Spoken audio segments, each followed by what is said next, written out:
जय हिंद, वंदे मातरम। दोस्तों, मैं आशुतोष आपके अपने YouTube channel JMD exam crack पे आप सभी का बहुत बहुत स्वागत करता हूं। जैसा कि आप जानते हैं, हम बीपीएससी की एक सीरीज लेकर हाजिर हुए हैं।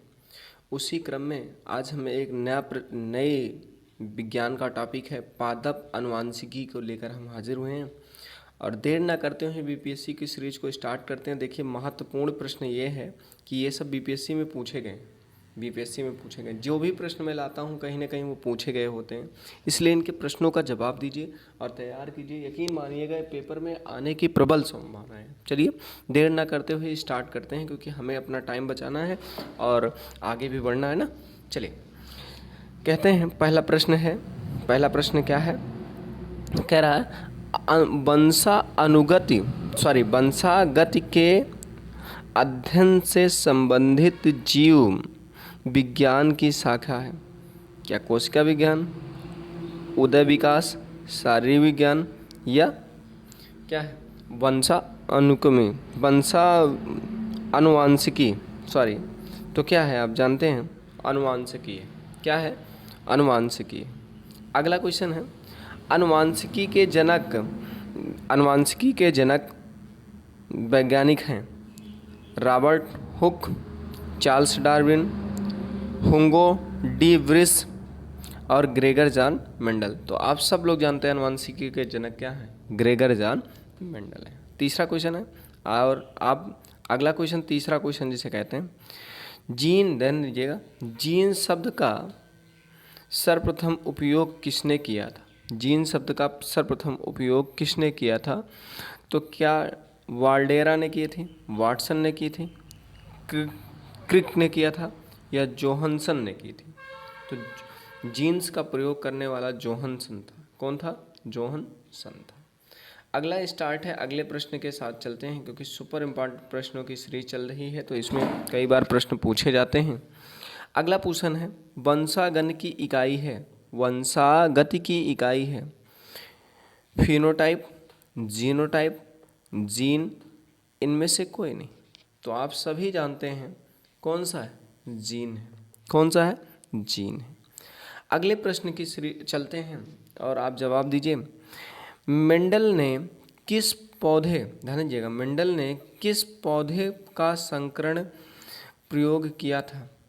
चिकन पी का, पिजन पी का, गार्डन पी का या जंगली मटर का? तो किसका प्रयोग किया था प्रयोग करने के लिए, संकरण कराने के लिए? तो आप जानते हैं गार्डन पी का। अच्छा, अगला प्रश्न आता है, बारबैरा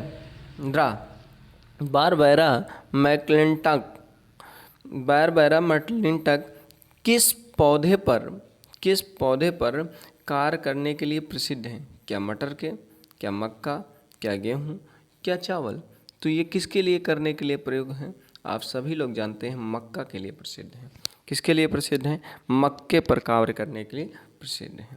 अगला प्रश्न आता है, ग्रेगर मेंडल निम्न में से किसे प्रतिपादन हेतु प्रसिद्ध हैं? कोशिका सिद्धांत के लिए, उत्सर्जन परिवर्तन के लिए, अपवर्जित लक्षणों का वंशानुक्रम के लिए, आनुवांशिकी के नियम के लिए। किसके लिए? आनुवांशिकी के नियम के लिए। तो आप सभी जानते हैं ग्रेगर जॉन मेंडल आनुवांशिकी के नियम के लिए ही प्रतिपादन किए हैं और इसीलिए प्रसिद्ध है। अगला इम्पॉर्टेंट है, बहुत अच्छा प्रश्न है, बहुत अच्छा प्रश्न माना जा सकता है ये। मेंडल द्वारा प्रतिपादित आनुवांशिकता के 3 महत्वपूर्ण नियम संबंध स्थापित करते हैं: जीन संलग्नता लक्षण से, पृथक्करण एवं स्वतंत्रता व्यवहार से, जीन संलग्नता से प्रभावितता एवं पृथक्करण से, पृथक्करण, स्वतंत्रता व्यूह प्रभाव एवं प्रभावित या अप्रभावित से। तो आप सभी लोग जानते हैं किससे करते हैं? 3 से। विकल्प नंबर 3 है। ये सुपर इम्पोर्टेंट प्रश्न है। अगला पूछ सकता है, कौन से प्रश्न है? अगला जो आता है बहुत सुपर इम्पोर्टेंट प्रश्न है, आज का लाजवाब प्रश्न कहा जाएगा। चलिए, मेंडल, ध्यान दीजिए, मेंडल ने मटर के पौधे का चयन किया क्योंकि वे सस्ते थे, वे आसानी से उपलब्ध हैं, इनका आर्थिक महत्व अधिक है, इनमें विपर्यवी लक्षण उपस्थित है थे। तो इन्होंने किसके लिए किया था? तो आप सबको पता है, इनमें विपर्यवी लक्षण थे, इसलिए ही उन्होंने किया था। किस लिए किया था? इनमें विपर्यवी लक्षण थे, विपर्यवी लक्षण थे, इसलिए इन्होंने क्या किया था? इसका चयन किया था मटर के पौधे का। अगला आता है सुपर इम्पोर्टेंट प्रश्न, कह रहा मेंडल के नियमों का एक अपवाद है, स्वतंत्र अव्यूहन, प्रभाविता अव्यूहन, संलग्नता और युग्मों की शुद्धता। तो कौन सा अपवाद है? सहलग्नता इसका अपवाद है। सुपर इम्पोर्टेंट प्रश्नों की सीरीज में आज एक प्रश्न और हाजिर करते हैं। आपको मेरी ये सीरीज कैसी लग रही है कमेंट करके जवाब दीजिए, क्योंकि हमें तभी वीडियो बनाने के लिए प्रोत्साहन मिलता है जब आप लोग मेरा सहयोग देते हैं।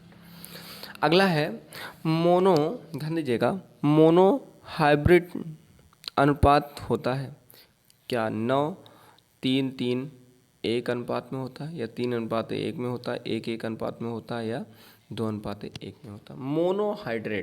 मोनो हाइब्रिड की बात हो रही है, तो 3:1 के अनुपात में कोई चीज़ अगर मिलाते हो तो वो क्या बनता है? मोनोहाइड्रेट के रूप में बनता है।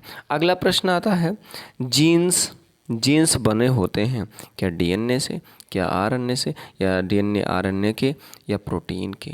अगर बात करेंगे जीन्स किससे बने होते हैं, तो आप सभी जानते हैं जीन्स डीएनए के बने होते हैं। किसके बने होते हैं? जीन्स डीएनए के बने होते हैं। अगला प्रश्न है, सन 1959 में कृत्रिम रूप से डीएनए को संश्लेषित करने हेतु नोबेल पुरस्कार किसको मिला था? कार्नवर्ग को, ओकोवास को, खुराना को, या निरेनवर्ग को? तो किसको मिला था? आप सबको पता है, कार्नवर्ग को। किसको मिला था? कार्नवर्ग को नोबेल पुरस्कार मिला था डीएनए के संश्लेषण के लिए। सुपर इम्पोर्टेंट प्रश्न अगला आता है, आप बताइए जरा इसको। बहुत अच्छा प्रश्न है, 2 ही प्रश्न है, लाजवाब प्रश्न है। लिखा है, स्वतंत्र अव्यूहन का अभिप्राय है, अपव्यूहन का प्रभाव है, एक माता पिता के लक्षणों का पृथक होना, एक माता पिता के लक्षणों का पृथक न होना, पैतृक लक्षणों का मिलना, पैतृक लक्षणों का पृथक होना। तो आप सभी लोग जानते हैं किसका होगा? माता पिता। ध्यान दीजिएगा, माता पिता के लक्षणों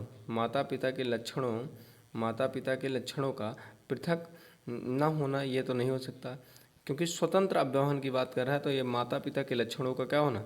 स्वतंत्र होना की बात आएगी। कौन सा सही है इसमें? माता पिता के लक्षणों का पृथक होना, तभी तो स्वतंत्र अपोहन होगा, नहीं तो क्या होगा। चलिए अगला आता है, इम्पॉर्टेंट प्रश्न आता है और लाजवाब प्रश्न है। मेंडलीव की सफलता का मुख्य कारण क्या था?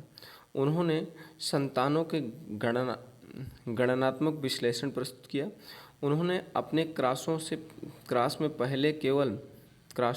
में पहले एक ही लक्षण को एक बार में लिखा, उन्होंने वंशावली अभिलेख लिखा, उन्होंने मटर के पौधे, ध्यान दीजिएगा, मटर के पौधे का प्रयोग, इसका प्रयोग किया, मटर के पौधे का प्रयोग किया। ऑप्शन नंबर डी के साथ जाएंगे, उन्होंने मटर के पौधे का प्रयोग किया। अगला इंपॉर्टेंट थॉट्स आता है, अगले प्रश्न के साथ चलते हैं। चलिए अगला प्रश्न चलते हैं, मटर के पौधे का प्रयोग किया। अगला आता है, बीपीएससी में पूछा गया प्रश्न है, चलिए स्टार्ट करते हैं। कह रहा, हरगोविंद खुराना को किस आविष्कार के लिए ध्यान दीजिए, हरविंद खुराना को किस आविष्कार के लिए सम्मानित किया गया था? प्रोटीन संश्लेषण के लिए, जीन संश्लेषण के लिए, नाइट्रोजन क्षारकों के संश्लेषण के लिए, इनमें से सभी के लिए किया गया था।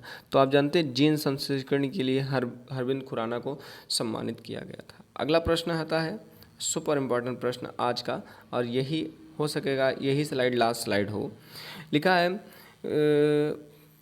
प्रयोगशाला में सर्वप्रथम, ध्यान दीजिएगा, प्रयोगशाला में सर्वप्रथम डीएनए का संश्लेषण किया गया था, मिलर के द्वारा, खुराना के द्वारा, डी किसके द्वारा, खुराना के द्वारा या केल्विन के द्वारा। तो आप सभी जानते हैं किसके द्वारा किया गया था, खुराना के द्वारा किया गया था।